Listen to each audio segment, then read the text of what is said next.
Bonsoir, Parashat Tazria.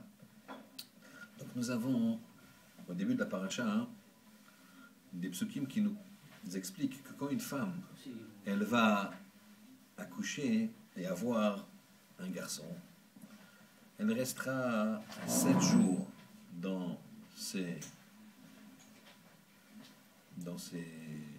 jours de Nida, on va dire, et 33 jours dans des jours de pureté. Donc en fait, elle aura pendant 40 jours un statut qui ne lui permettra pas d'aller dans le Beth Amikdash, de rentrer dans le Mishkan ou le Beth Amikdash, ou de toucher quelque chose de Kodesh. Par contre, si c'est une fille, tous ces temps-là seront doublés. Au lieu de 7 plus 33, ça sera 14 plus 66. Donc on passe à un total de 80 pour une fille, par rapport à un garçon qui est 40. Pourquoi cette différence? Alors ici, on va toucher l'aspect fondamental d'un garçon et d'une fille. On pourrait croire que par rapport à la Kedusha, par rapport à la Touma, la pureté et l'impureté, les garçons sont mieux. Mais c'est bien le contraire.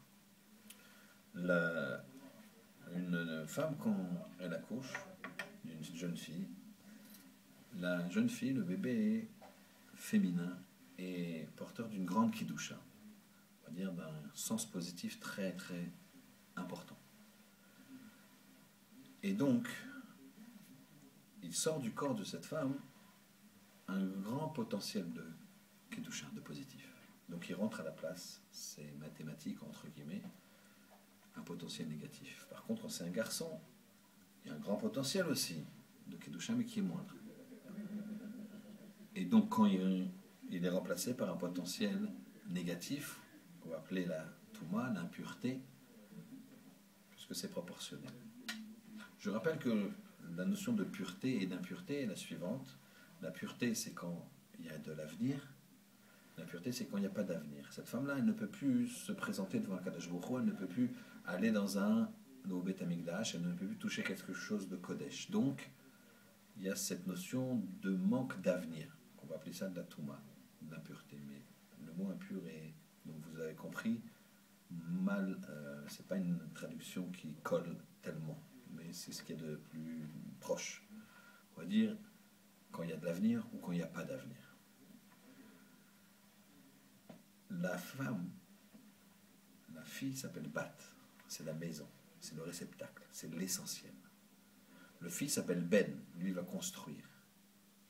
On a d'abord la base, on a d'abord la maison, et on a le constructeur. Vous voyez bien que le réceptacle, la maison, est plus porteuse d'avenir, c'est ça qui nous porte, que le constructeur. Bien sûr, le constructeur est très important, mais on voit bien la notion de différence.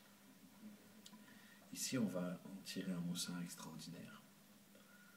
C'est que dans toute chose, même dans un accouchement, ça paraît pas bénin, mais je veux dire naturel, on a cette notion, ce qui est porteur de plus d'avenir ou de moins d'avenir. Ce qui est le tov, on avait dit une fois, l'avenir, ce qui est le ras, ce qui n'a pas d'avenir. Et ça doit nous obliger à réfléchir que en tout temps, tout instant, toute situation, on doit se poser la question. Ce que je suis en train de faire, ça a de l'avenir ou ça n'a pas d'avenir? C'est positif ou c'est pas positif?